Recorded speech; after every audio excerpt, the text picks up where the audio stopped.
Hola, sería una pregunta. Como sí. Yo he hecho en otras intervenciones que en vez de que los autores hablen, hablan acerca de algo, sí.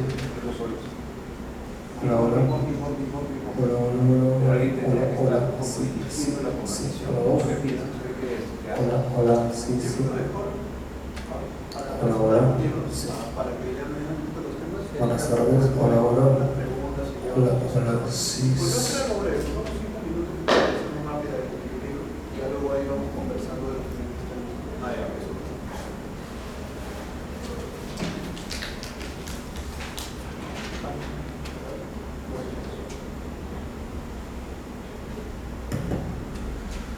Buenas tardes con todos los presentes. Vamos a continuar con las actividades del 14º Congreso Nacional de Escritores. Vamos a dar inicio a esta mesa titulada Las visiones del horror y el apocalipsis. Yo voy a ser el moderador, me llamo Álvaro Sempertegui y aquí vamos a estar con los tres escritores, Randolph Markowski, que ha escrito El porquero del infierno y otros relatos, publicado en El gato descalzo en 2023.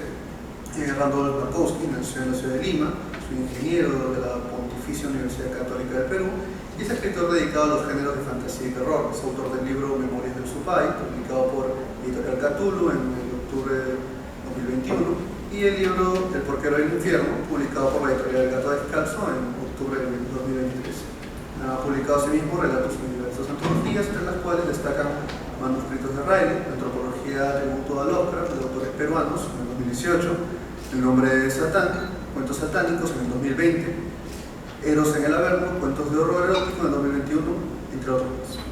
También nos acompaña Falco Rivera, escritor y artista visual, estudió Ciencias de la Comunicación en la Universidad de Lima, trabajó como fotógrafo, editor fotográfico y escritor de crónicas y reportajes para diversas publicaciones periodísticas y especializadas. Por el lado de la ficción, ha estado publicando sus relatos de terror en revistas digitales desde 2015 y ha presentado su primera antología impresa, Nunca Más, Madre y otros relatos de horror, en la FIL Lima 2023. Actualmente se desempeña como docente en temas audiovisuales y como consultor de fotografía y edición fotográfica. Y Alexiel Vidán, que nació en Lima el 12 de octubre de 1986, desde temprana edad ha desarrollado la pasión por la lectura y la escritura y a los 16 años de edad publicó su primer poemario, De gritos y demonios, en 2003, y le siguió el cómic de género sci-fi, Afternoon Genesis, en 2011, que servirá como primer borrador para su novela Crónica del Nuevo Génesis. En 2017 publicó un libro de poemas titulado Juegos de naipes y ruletas, premiado por la Universidad de Lima en 2013, y antes de partir a España por una temporada donde dirigió en 2018 La iluminación de la muerte verde, su primera obra teatral de autoría. Bueno, entonces vamos a invitar primero a los escritores que nos hablen brevemente como esta primera ronda de sus libros, un poco. Le damos pausa primero a Muchas gracias. En primer lugar, agradecer a Elton Honores por la invitación, a la Casa de la Literatura Peruana también por este espacio en que se nos permite hablar acerca de nuestra obra, ¿no? También agradecer a la editorial El Gato Descalzo, que es la editorial que ha publicado mi libro El porquero del Averno, ¿no? Y a Germán Atoche, editor. Bueno, como mencionaron, yo soy un escritor de terror, ¿no? Básicamente fantasía y terror. A veces escribo un poquito de ciencia ficción y este es mi segundo libro. Mi primer libro se llamó Memorias del Supay en el 2021 y en octubre del 2023 publiqué este libro llamado El porquero del infierno. ¿Ya? Estos son libros de cuentos, yo me considero cuentista. En algún momento veré si me lanzo con el tema de la novela, ¿no? Pero por el momento me siento muy cómodo escribiendo cuentos cortos, poder saltar rápidamente de un tema a otro, ¿no? Que es lo que te permite el cuento corto. El porquero del infierno es un libro de 12 relatos que cubre muchos aspectos del terror, ¿no? El título fue debido a uno de los cuentos, el cuento que le gustó más a mi editor, que es El porquero del infierno. Es un cuento que lo podría denominar de horror folk, ¿no? Que es un tema que está de moda ahora, que podría denominarse el horror que tiene que ver con lo rural, ¿no? Con el miedo, el terror que se revela en un entorno rural. Ahora está muy de moda con esta película argentina Donde acecha la maldad, por ejemplo, ¿no? Es un ejemplo de horror folk, ¿no? ¿Y de qué trata esta historia? Básicamente la más emblemática por ser el título del libro. Trato de construir una especie de mito, ¿no? En los Andes peruanos sobre un oscuro personaje similar a lo que sería, por ejemplo, el coco, ¿no? En algunas culturas. En Estados Unidos le llaman el boogeyman, en España el hombre del saco. A veces a los niños, aquí en Perú también les decían, si te portas mal, va a venir el ropavejero y te va a llevar, ¿no? Diversos personajes dependiendo de cada país. Entonces se me ocurrió crear una historia basada en la creación de un personaje, que es el porquero del infierno, ¿no? Es la historia de una madre que tiene una relación un poco peculiar con su hija pequeña, ¿no? Y que le cuenta esta historia un poco para reforzar su obediencia, ¿no? Una obediencia muy tajante, es lo que le pide la madre al hijo, a la hija. Ahora, lo que pasa es que, y ya el cuento nos revelará qué es lo que sucede a continuación, existe realmente este personaje, qué relación guarda con la familia, son temas pues, que se ven dentro del cuento. El resto de cuentos se mueven mucho en las diversas temáticas que son clásicas en los cuentos de terror. Por ejemplo, es típico escribir siempre sobre horror cósmico. Ya más adelante hablaremos un poco sobre las influencias, podré ahondar más. Todo escritor siempre le da su pequeño homenaje a Lovecraft y a Poe, eso es clásico también. Algunos cuentos, me gusta mucho el tema de brujas, muchos de mis cuentos también tienen el tema de brujas. Hay un tema que es policial, que se publicó en una antología de homenaje a Stephen King, coqueteo con lo que yo llamo el horror noir, ¿no? El policial de terror. Y hay un cuento que también tiene que ver mucho con la literatura pulp, ¿no? Si yo tendría que comentarles a ustedes qué cosa rescato yo como definición, es aquel cuento donde predomina más la acción sobre el trasfondo, ¿no? Esa sería mi definición perfecta de lo que sería la literatura pulp. En ese sentido, mi último cuento, llamado Rumimikuk, también con un trasfondo peruano, ha sido considerado por muchos lectores como una versión peruana del Depredador, ¿no? Aunque yo cuando lo concebí más tenía en mente cosas como Apocalipsis Now y un poco las películas de Ruggero Deodato, como La Guerra de la Coca o Caníbal Holocausto, ¿no?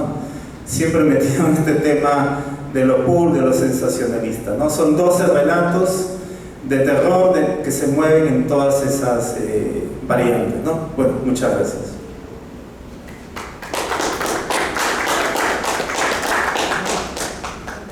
Pasamos ahora con Alexia Elvira. Bueno, buenas tardes, ¿cómo se escucha?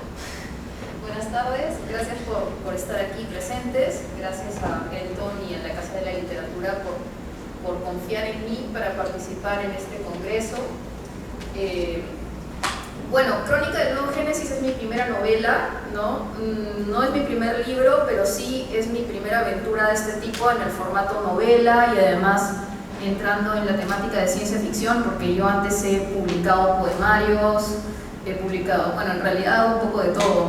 Me gusta escribir en diferentes géneros porque siento que es un reto para mí como escritora probar con diferentes estilos. Sin embargo, uno que me gusta muchísimo desde muy niña es la ciencia ficción, por esa capacidad que tiene para especular acerca de aquello que podría ser, ¿no? En base a cómo se ven los avances científicos y tecnológicos, ¿no?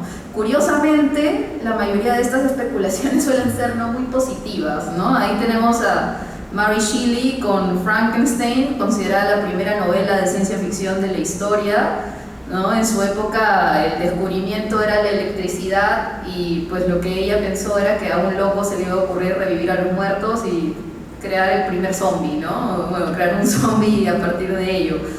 Este proyecto yo le tengo mucho cariño porque si bien esta versión que ha sido publicada fue escrita en 2018, tiene muchísimos borradores. Diría que es mi proyecto que tiene más años. El primero es de cuando tenía 14 años, estaba en el colegio y me marcó una clase en la que se hablaron de unos experimentos humanos que se realizaron durante la Segunda Guerra Mundial y la Guerra Fría, ¿no? Experimentos reales.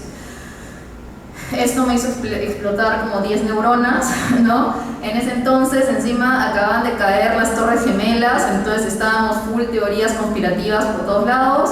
¿Y cuál era mi serie favorita en televisión? Neon Genesis Evangelion, ¿no? Entonces como que se juntaron los planetas para que yo decidiera tomar eso que me contaron en la clase y crear algo a partir de ahí, y con toda esa atmósfera de conspiraciones que rodeaba al año 2001, que es el año en el que empecé con este proyecto.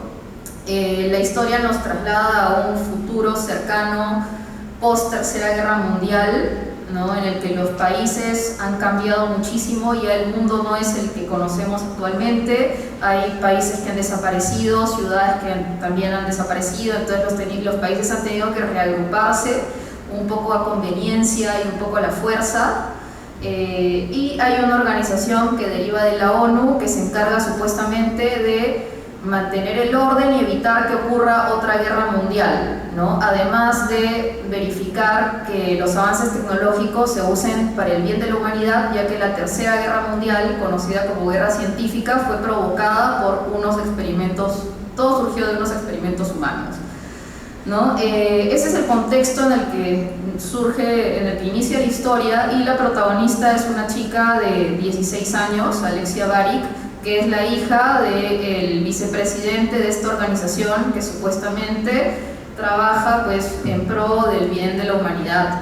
Sin embargo, luego descubre que ella ha sido parte de un experimento genético en contra de su voluntad y termina uniéndose a un grupo revolucionario que supuestamente es un grupo terrorista que está llenando el mundo de zombies, ¿no? Pero luego va descubriendo que las cosas no son como ella necesariamente las creía, ¿no? Entonces, la historia trata mucho el tema de la posverdad, de cómo la información es manipulada, de cómo los gobiernos, ¿no? Y las organizaciones transnacionales pueden alterar ciertas historias para que la gente crea una cosa a conveniencia suya, ¿no? Entonces, a lo largo del relato vamos siguiendo la visión de la protagonista, que todo el tiempo está cuestionando lo que ve, ¿no? Y se pregunta 1000 veces si está en el lado correcto o no, ¿no? De hecho, el conflicto central de la historia también pone sobre la mesa que en un contexto de guerra no existen ni los buenos ni los malos, ¿no? Y al final del día te puedes encontrar en el campo de batalla con alguien a quien tú conoces, ¿no? Ese es un poco el drama de la historia. Y bueno, ese es un poco de qué va. Gracias, Alexia. Ahora pasamos con la actividad. Muy buenas tardes con todos. Gracias, Elton, por la invitación. Gracias a la Casa de Literatura Peruana por haberse fijado en este novel escritor para que venga a decir algunas cosas por aquí. Bueno, el libro que presenté el año pasado en la FIL fue un libro que nace como insistencia de Héctor Huerto Vizcarra, editor de Apuede. Yo colaboré con una revista digital llamada Relatos Increíbles, una revista que publicaba cuentos de autores nacionales y latinoamericanos y españoles, dentro de la temática de la ciencia ficción, del terror y de la fantasía. Bueno, tuve con ellos una periodicidad de años, hasta que llegó un momento en que yo ya no le podría ofrecer nada porque el límite de palabras para publicar era 3000. Y yo llegué a un límite en el cual le decía, bueno tío, no tengo más para darte, o sea, todo lo que tengo ya supera, o sea, y él me decía, acorta. Y cuando yo intentaba cortar, sucedía todo lo contrario, las cosas que yo editaba empezaron a crecer y me daban más de 3.000, 4.000, 5.000, 6.000 palabras, y yo no entendía lo que estaba pasando. Entonces, hacia 2020 como yo ya había perdido, ¿no?, esta periodicidad con la revista, él me dice, bueno, ¿sabes qué? Si tienes así relatos tan largos, de una vez publica en físico, pues, ¿no? Que era algo a lo que yo siempre me había rechazado, no era algo que yo hubiese pensado realmente. Me sentía muy cómodo en el aspecto digital, pero o creaba cosas forzadas, es decir, creaba cosas que tenían que tener un máximo de palabras, o simplemente le seguía la cuerda. Y el año pasado nos reunimos, en mayo, me acuerdo, para ver, pues no, yo no tenía en la cabeza de ninguna manera que tenía él planeado meterme en la FIL, y nos reunimos en mayo y me dijo, bueno, quiero publicarte, quiero ponerte en la FIL. Y dije, oye, pero faltan 3 meses, o sea, ¿cómo vamos a hacer eso? No lo hacemos, o sea, llegamos como sea. Y fueron pues unos meses, aunque ya los cuentos estaban escritos, el proceso editorial que llevan a cabo 2 personas que trabajan, ¿no?, y que no se dedican solamente a esto, fue bastante largo, y llegamos pues no con los libros a la FIL, creo que salió de la imprenta un día antes de que abriese la feria, con las justas.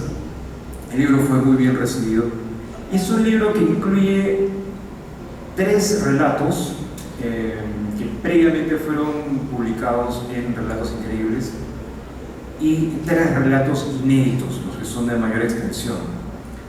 La temática, así como lo pueden ver en la portada, directamente le trae al terror, pero es un libro que combina géneros. El primer cuento de ellos, que se llama El accidente, es ciencia ficción pura y prácticamente es ciencia ficción dura. No hay monstruitos ni cosas raritas, no, es un hecho científico teórico que origina pues una catástrofe.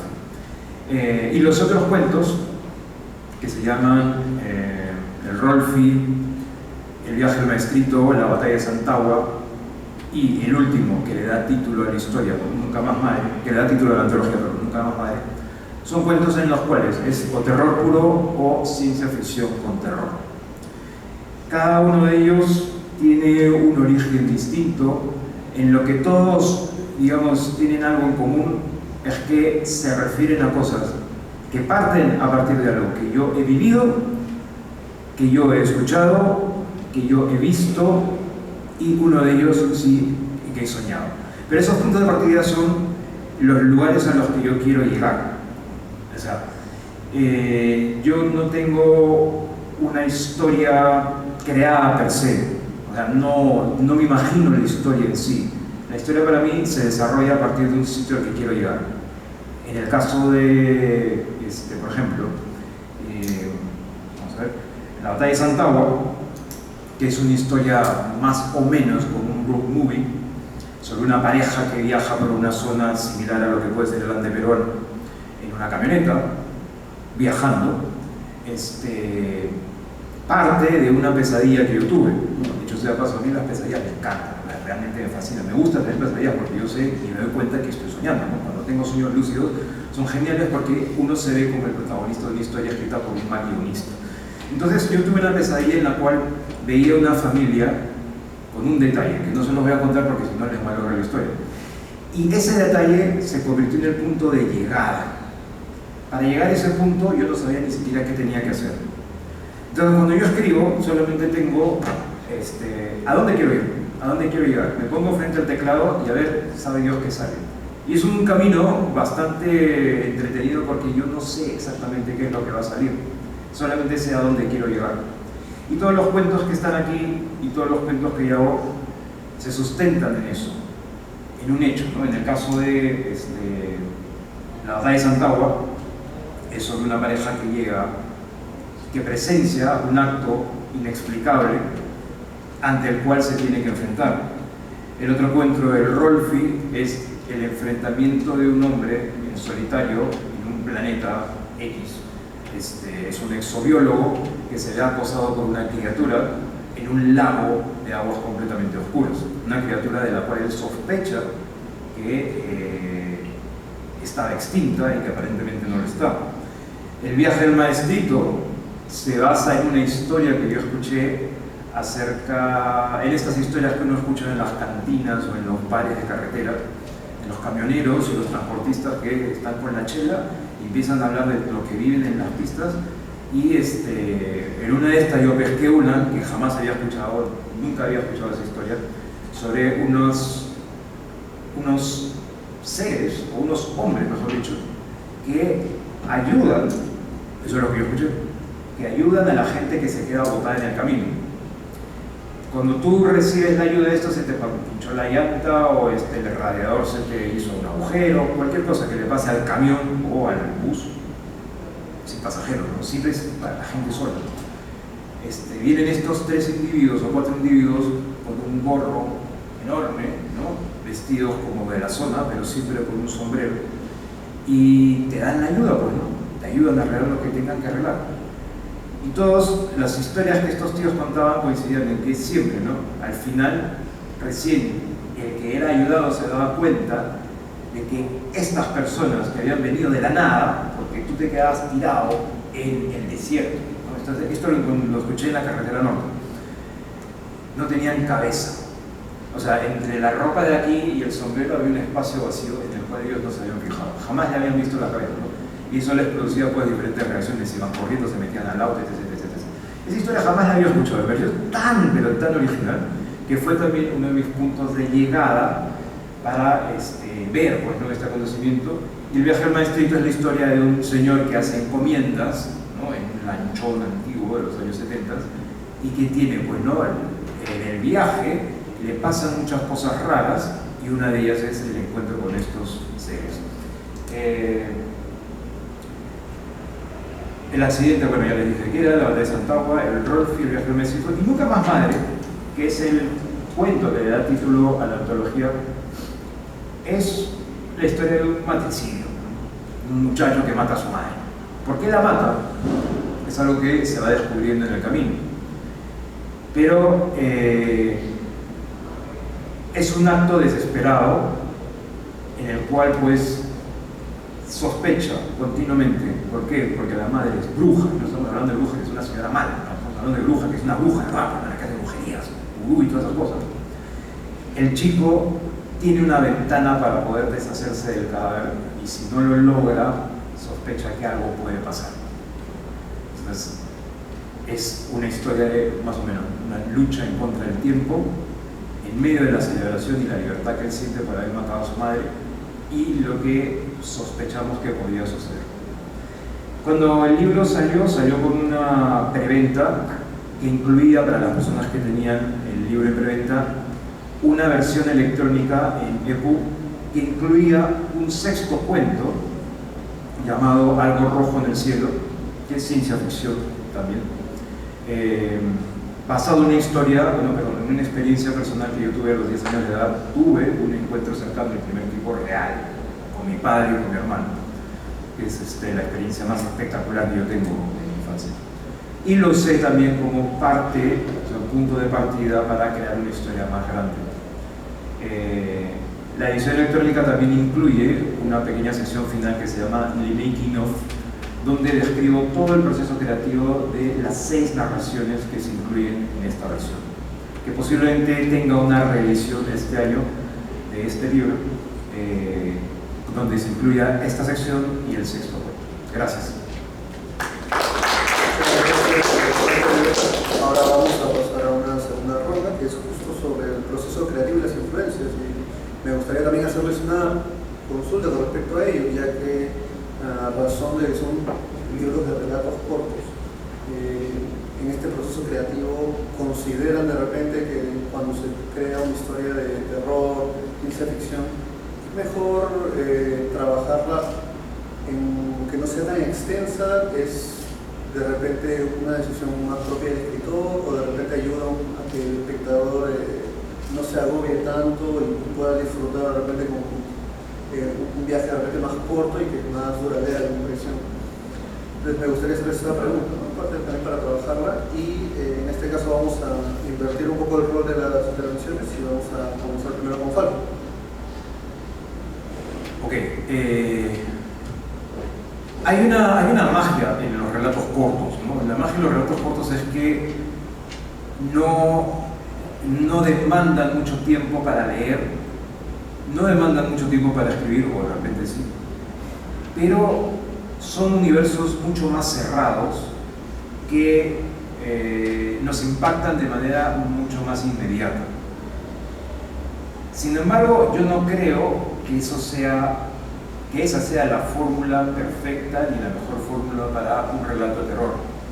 Cuando tenemos un libro como It, ¿no?, de 900 páginas, en las cuales King pues realiza pues, este maravilloso gótico americano que te lleva, ¿no?, en diferentes saltos de tiempo a lo largo pues, ¿no?, de 900 páginas.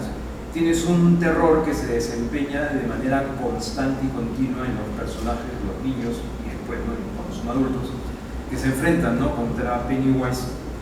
Y tío, son 900 páginas, ¿no? O sea, es un librazo además, ¿no? Entonces, yo creo que la fórmula real, sea un relato corto, un relato mediano o un relato muy extenso, para poder enganchar y asustar o sorprender al lector, es crear una empatía con el mismo, que es algo que hace King de una manera genial, ¿no? Por eso es que no se manda 900 páginas.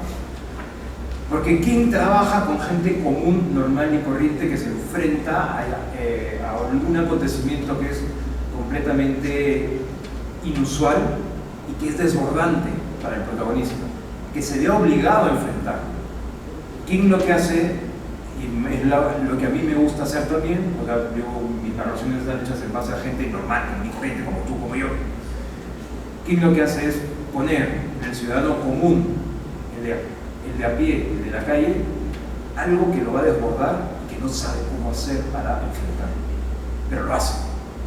Que tenga éxito o no, y es asunto del personaje y del autor.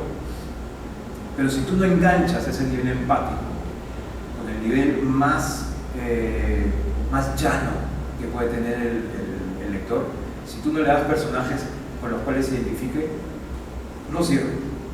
A mi entender, no sirve. Y lo que tú vas a crear es una anécdota en vez de literatura. La clave de literatura es que tú enganches con la psique del que te lee. Si no enganchas con la psique del que te lee, es la anécdota. ¿Tú qué piensas? Bueno, completamente de acuerdo en que la construcción del personaje es fundamental para poder conectar con la historia, ¿no? Si no hay una conexión, pues el lector no va a sentir absolutamente nada cuando lea ese relato. No, la idea cuando creamos literatura es que envuelva al lector y que este lector pueda vivir en carne propia la historia, reconstruir la película en su cabeza, ¿no? Uno a través de las descripciones colorea cada escena, cada cuestión que está pasando, ¿no? Pero a ver, la construcción del protagonista y cómo este puede generar empatía en el público diría que es la pieza base, ¿no? Ahora, en cuanto a la pregunta inicial, que era acerca del cuento, ahí sí diría que yo estoy rompiendo un poco, ¿no? Porque si bien yo usualmente escribo más cuentos, esta es mi primera novela, ¿no? Entonces aquí sí tenemos un relato más largo.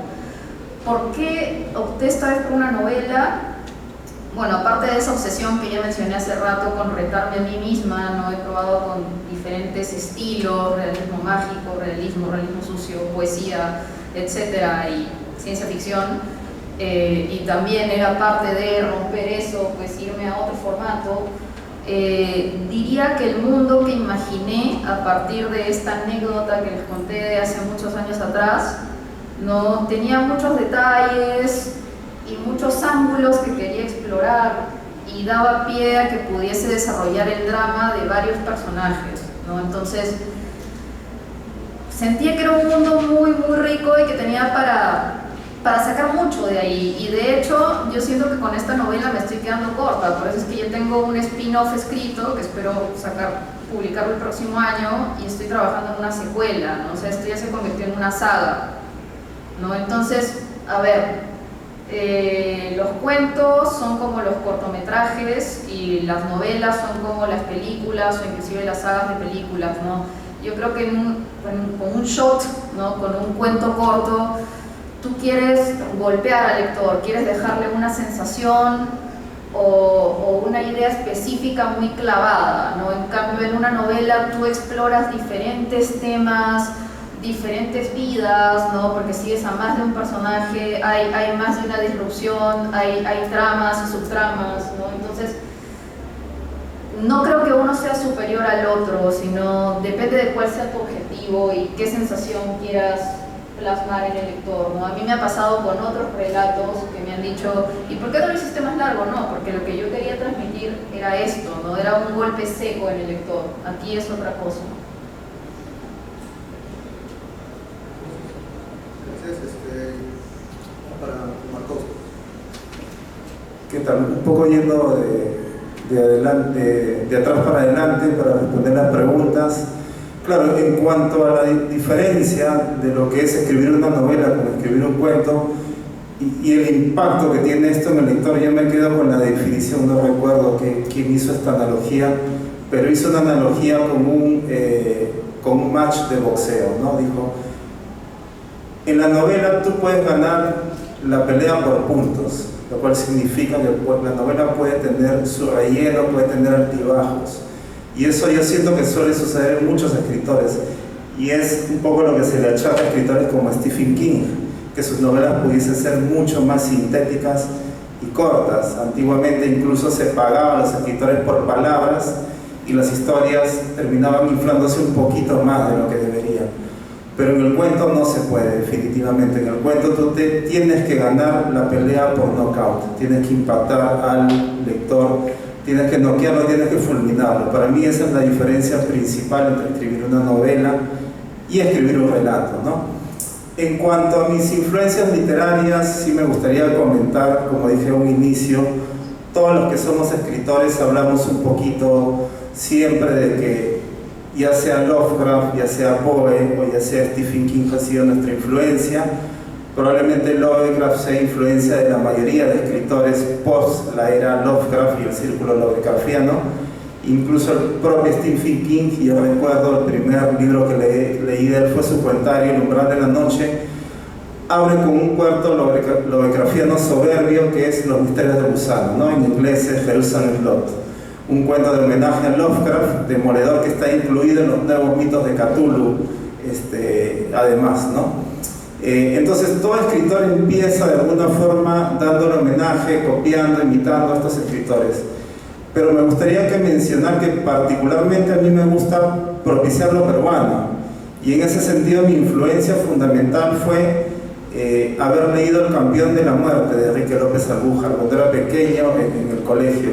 Me impactó tremendamente la lectura y me di cuenta que Perú, la literatura peruana, no solamente producía literatura realista, que era lo que te hacían leer en el colegio, sino que había una vena fantástica también, que fue muy bien puesta en la palestra por Harry Belaunde en el año 78, me parece, cuando publicó un libro donde hizo un recopilatorio del cuento fantástico peruano, y donde aparece otro autor que fue mi gran influencia, que es Ventura García Calderón, con la venganza del cóndor, ¿no? Tiene un cuento que se llama El despenador, que es uno de mis favoritos. ¿Y a qué va todo esto? Que el Perú es un país muy rico en tradiciones, en historias, incluso en la selva, cada tribu, cada gente tiene su propia cosmogonía que se puede explotar muchísimo. Y eso es lo que yo trato fundamentalmente de hacer en mis relatos, agregarle el componente peruano un poco como heredero de lo que leí de pequeño, de Ventura García Calderón, de Enrique López Albújar, de otros escritores también que me gustaron mucho, como Los ojos de Judas, es otro cuento de Abraham Valdelomar que me marcó muchísimo de pequeño, y han sido mis influencias, ¿no? En cuanto a la historia, porque también me gusta jugar mucho con la historia y probablemente ahí coqueteo con la ciencia ficción, una de mis influencias principales fue el libro La guerra de los viracochas de Juan José Vega, un libro que me impactó muchísimo, su visión de la conquista de la historia del Perú, lo cual me ha permitido yo coquetear en algunos cuentos, leyendo un poco de historia para poder determinar cuál es el llamado punto Jombar, ¿no? Que le llaman en la ciencia ficción. Es el momento en el cual, si tú haces un cambio, puedes cambiar la historia, ¿no? La mayoría de historias de ciencia ficción famosas sobre este tipo de ucronías, se le puede llamar, como El hombre en el castillo alto, por ejemplo, de Philip K. Dick, ¿no? Que hace se imagina qué hubiera pasado si los japoneses y alemanes ganaban la Segunda Guerra Mundial, analizando los puntos y ondas de la historia, algo así me gusta jugar, pero con todo lo que es lo peruano, ¿no? Esas son mis influencias y me gusta siempre resaltar mucho eso, ¿no? Que los escritores tienen mucho por explotar en lo peruano. Muchas gracias. Ahora vamos a pasar para cerrar con una última ronda con preguntas del público. Me gustaría saber alguna pregunta que le quieran hacer a algunos escritores. Yo tengo una pregunta. Buenas tardes. Yo lo que quería saber es respecto de la relación con el lector. O sea, cuando ustedes proyectan, ¿no? Una historia, ¿cómo se imaginan a ese lector? No sé si Gracias. No sé si queda claro. O sea, repito, cuando proyectan estas obras de ficción, ¿cómo se, entre comillas, imaginan al lector? ¿O simplemente no les interesa? O sea, ¿solamente les interesa contar la historia, por un lado? ¿O es que quieren que el lector, no sé, pues, explore o se dé cuenta de algunos detalles o cosas que están como escondidas, ¿no? en los textos? Sí, quizá me gustaría responder primero a la pregunta. Hay dos ángulos en lo que yo usualmente suelo hacer. Lo primero, sí me gusta que el lector sea cómplice de mis historias y para eso juego a veces con los finales abiertos, ¿no? Donde el lector pueda imaginarse y completar la historia y poder extrapolar qué cosa sucede después. Me gusta mucho que el lector después se comunique conmigo y me comentan a veces, oye, mira, ¿por qué terminó así? O yo me imagino esto o lo otro, ¿no? O a veces las llamadas historias polisémicas, que tienen más de una interpretación. Me gusta jugar mucho con eso también, dejar algunas pistas en los relatos que permitan que un lector pueda interpretar la cosa de una manera y por otro lado otro lector de otra manera, ¿no? Eso básicamente un poco para jugar y enganchar con el lector. Y otra de las cosas que para mí es premisa básica y que está relacionado a lo que dije anteriormente, con que el cuento tiene que ganar por nocaut, el cuento, la historia tiene que tocar fibra en el lector. Tiene que hacerlo pensar, tiene que enriquecerlo un poco, el final tiene que dejarlo frío. Sobre todo en un cuento para mí me parece fundamental y yo cuando escribo un cuento y si siento que no he tocado fibra con los llamados lectores cero a los cuales les doy el relato para que lo lean, ni siquiera lo presento. Un cuento para mí que no logra tocar o mover o generar alguna sensación en el lector, no es un buen relato, ¿no?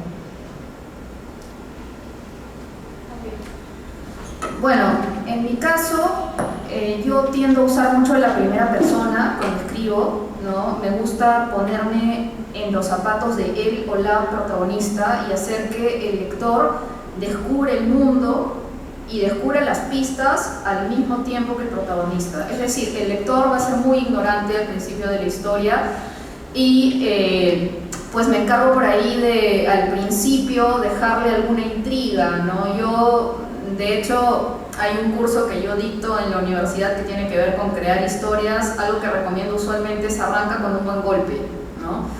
Empieza con algo, no, con el personaje en una situación de peligro o en una situación extraña, random, que haga que el público se pregunte qué fue, qué pasó acá, ¿no? Cómo llegamos aquí. Y luego, pues, vamos a ir descubriendo poco a poco qué fue lo que nos llevó a esta situación, ¿no? Ir recolectando las pistas y en este caso, al igual que Alexia, que es la protagonista, pues el lector también se va a rayar con esto de, uy, ¿y quiénes tienen la verdad? ¿Y quiénes son los buenos? ¿Quiénes son los malos? ¿No? ¿Quién me está engañando? ¿O quién me está diciendo las cosas como son? ¿Estoy en el lado correcto? ¿No? Y llega un punto en que la propia protagonista hasta siente que tiene que dejar de hacerse preguntas porque si no se va a volver loca, ¿no? Y la idea es que el lector vaya siguiendo un poco ese proceso, ¿no? Al mismo tiempo, también creo que así como empezar con un buen golpe es fundamental, el final tiene que ser redondo, ¿no? Tiene que también dejar pensando al lector. Si bien me gusta que la historia en general se entienda, tampoco me gusta dar como todo tan mascadito y tan evidente, porque el lector pues no es tonto, ¿no? Y también al lector le gusta jugar, ¿no? Entrar en esta dinámica de ir desenvolviendo el misterio, ¿no? De ir revelando las cosas, ¿no? Entonces, yo pienso que el lector vendría a ser como un compañero de mis personajes, ¿no? Que va, digamos que si hablamos del camino del héroe, vendría a ser como el escudero del héroe, ¿no? Como el aliado, ¿no? Algo así lo imagino. Aunque realmente me doy cuenta a partir de esta pregunta de que mi conciencia de lector viene cuando ya estoy en medio del proceso creativo, porque siendo honesta, cuando recién estoy pensando en el relato, simplemente estoy pensando en mi propia satisfacción de soltar esta necesidad creativa, ¿no? A ver, yo creo que los escritores, pues, a partir de las historias exploramos los mundos que no conocemos, les damos a nuestra vida los finales que no han tenido, vimos las aventuras que solo hemos soñado y no vimos en la vida real, ¿no? Entonces va un poco por ahí, y luego poco a poco pues voy conectando con este lector imaginario, ¿no? Por ahí va un poco la cosa.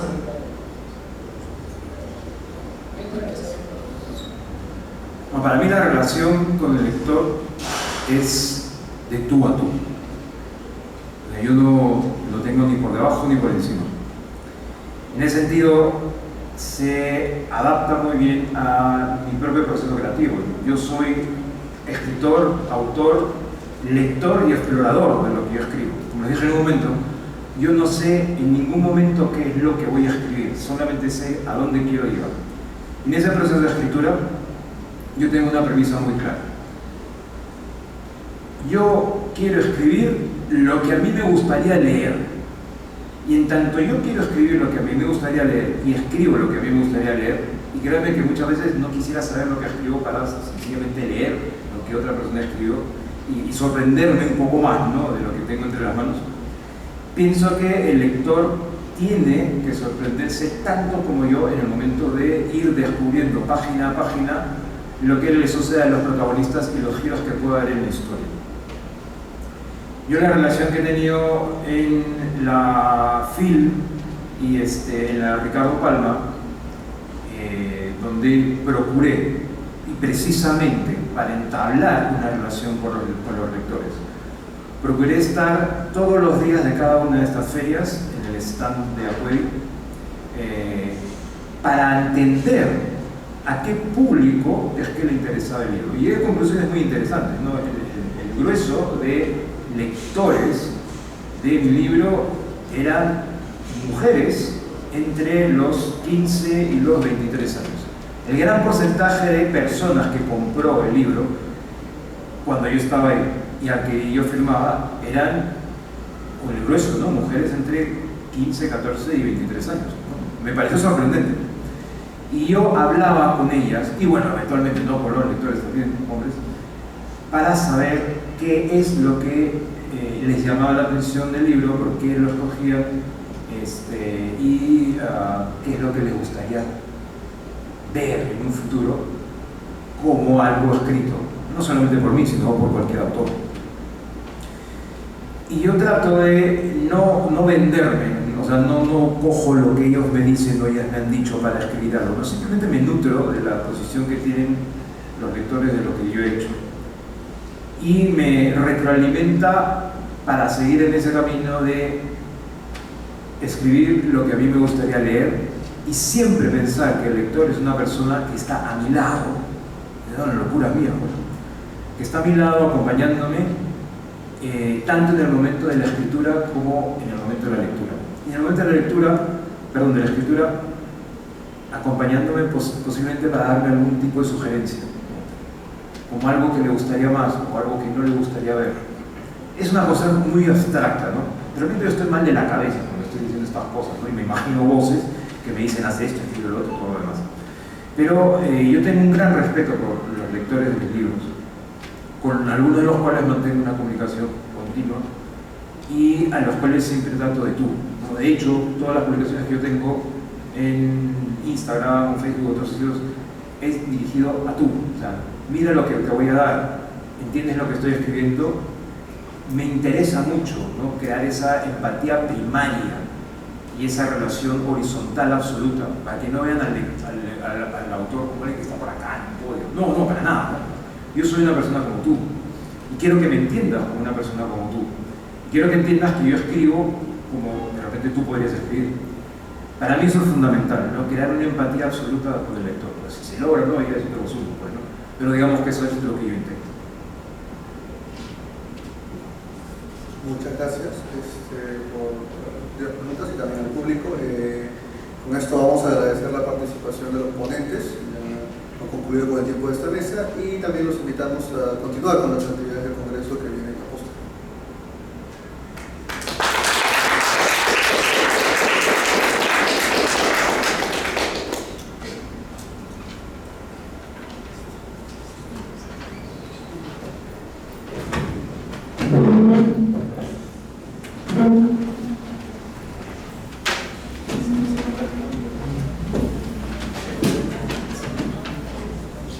Ok.